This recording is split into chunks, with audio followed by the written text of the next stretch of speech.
The President of the United States, John F. Kennedy, is dead, and the Governor of Texas, John Conley, has been seriously wounded. The 46-year-old Kennedy, the 36th and youngest president, lived about 1/2 hour after being shot in the head as his limousine left downtown Dallas at 12:30 noon today. Kennedy died at a hospital where he had been taken in a frantic but futile effort to save his life. He lived long enough to receive the last rites of the Roman Catholic Church. President Kennedy was the first Roman Catholic president in history. It was the first death of a president in office since Franklin D. Roosevelt died of a cerebral hemorrhage in Georgia in 1945. President Kennedy was the first president to be assassinated since William McKinley was shot in 1901.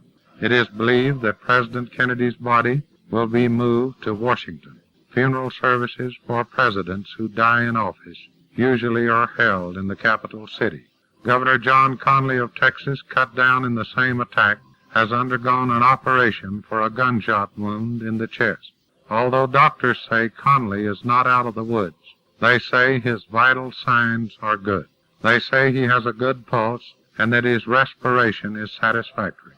There had been reports amid the confusion created by the assassination that Vice President Johnson was wounded, but these reports turned out to be false. The new president and his wife spent about 1/2 hour at the hospital where President Kennedy died and then left. There was no opportunity to question him. Also denied was a report that Lyndon Johnson had suffered a heart attack. The First Lady, Jacqueline Kennedy, was riding in the car with the President, John Conley, and Mrs. Conley when the shooting occurred. Mrs. Kennedy cried, "Oh no," and tried to hold the President's head as the motorcade picked up speed and rushed to the hospital. When she arrived at the hospital, Mrs. Kennedy's clothes were covered with blood. About an hour after the President's death, his body was removed in an ambulance with the curtain tightly drawn. Mrs. Kennedy rode in a passenger seat in the ambulance. She appeared to be in a state of shock. However, those who saw her enter the hospital said she was not hysterical. Officers at Andrews Air Force Base in Maryland say they understand the President's body is being flown to Washington this afternoon, and that was confirmed just a moment ago by the Associated Press. Something that adds to the tragedy, both the Kennedy children will have birthdays next week. Caroline will be 6 on November the 27th, and John Jr. will be 3 on November the 25th. Dallas police have arrested a 24-year-old man, Lee Oswald, in connection with the slaying of a Dallas policeman. He's being interrogated to see if he had any connection with the slaying of the president. Oswald was pulled screaming and yelling from the Texas Theater in the Oak Cliff section of Dallas. Oswald brandished a pistol which officers took away from him after a scuffle. A policeman who was cut on the face in the scuffle quoted Oswald as saying, "Well, it's all over now." A large crowd had congregated around the theater and witnessed the arrest. Police had to hold the crowds back because many apparently connected the arrested man with the slaying of the president.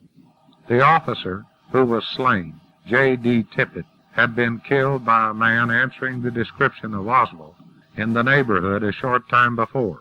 Tippit had been slain with a pistol. The Secret Service says President Kennedy apparently was shot by a high-powered Army or Japanese rifle of about 25 caliber. Dallas police say he was shot from a warehouse in which people were working. Police said they found the remains of fried chicken and paper on the 5th floor. They said the sniper apparently had been there for some time. The assassin was described as about 30, slender of build, weighing about 165 and standing 5 feet 10. Oswald, the man under arrest, is about 5 feet 9. He weighs about 160. He has blond hair and is balding. He was dressed in ragged-looking trousers and a sport shirt. The surgeon who attended President Kennedy at the hospital, Dr. Malcolm Perry, said he could not tell whether the president might have been hit by 2 bullets. Perry said when he arrived at the emergency room, he noticed the president was in critical condition with a wound of the neck and head. He said immediate resumptive measures were taken and Dr. Kemp Clark, chief of neurosurgery, was called along with several other members of the staff. He said they arrived immediately, but at that point the president's condition was critical. A tracheotomy was performed to assist the president's breathing. The doctor said an oxygen machine was used and blood and fluid also were administered. Vice President Lyndon Johnson automatically became president with Kennedy's death. The presidential oath, which he took later, is, "I do solemnly swear that I will faithfully execute the office of President of the United States, and I will do to the best of my ability to preserve, protect, and defend the Constitution of the United States." At 6 feet 3, weighing close to 200 pounds, Lyndon Johnson has always been supercharged with energy. He has been called self-centered and considerate, a humanitarian and power-hungry, a shrewd opportunist and a political genius, tough and yet vulnerable, vain, friendly, sensitive, flamboyant. Friends and others who watched him on his rise over the decades agreed that he was just flexible enough or human enough to have been all of those things at one time or another. Lyndon Johnson once said of himself, "I am a free man, an American, a United States Senator, and a Democrat, in that order. I am also a liberal, a conservative, a Texan, a taxpayer, a rancher, a businessman, a consumer, a parent, a voter, and not as young as I used to be, nor as old as I expect to be. And I am all of those things in no fixed order." Present at the swearing-in of Lyndon Johnson were Mrs. Kennedy, Mrs. Johnson, several staff members, and several congressmen. Johnson asked as many of the White House people as possible to crowd into the executive suite of the airplane to witness the ceremony. Judge Hughes wept as she administered the presidential oath to Johnson. The presidential plane took off immediately for Washington with Johnson, Mrs. Johnson, and Mrs. Kennedy, and some White House aides aboard. Kennedy's body was aboard. The governor's office in Austin reported that doctors have opened John Conley's chest and found several broken ribs and a bruised lung. They said the lung was collapsed by the bullet but had been re-inflated. Doctors report no serious artery damage to the governor's heart. He was in the operating room until 4:30 p.m. and then he was to undergo surgery for his leg wound. Governor John Conley's pulse and blood pressure were reported all right at 2:30 p.m. At 10:15 this morning in Fort Worth, the late President Kennedy telephoned congratulations to former Vice President John Nance Garner, who was observing his 95th birthday in Uvalde. A few hours later at Dallas, Kennedy was dead, the victim of bullets fired by a sniper. Vice President Garner, or the former Vice President, received the call just as a 15-minute public ceremony ended in front of his simple white frame house.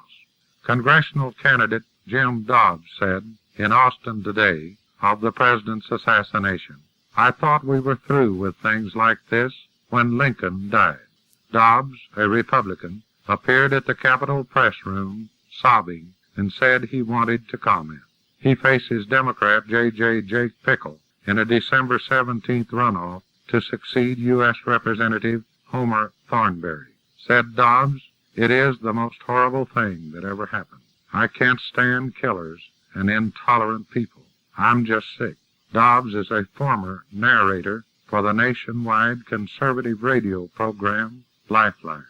The Associated Press reports that President Kennedy's body will lie in state at the White House. This was announced by House Speaker John McCormick. John McCormick said he thinks the body will be taken to the Capitol Sunday to remain in the Great Rotunda until about noon Monday. There's nothing definite yet on the funeral. Senator Ralph Yarborough, when it was announced the president had died, started sobbing violently. There's nothing yet on the funeral, but it's understood that the funeral will not be in Washington, but B in Boston. President John F. Kennedy, 46 years of age, was shot to death in Dallas at 12:30 today.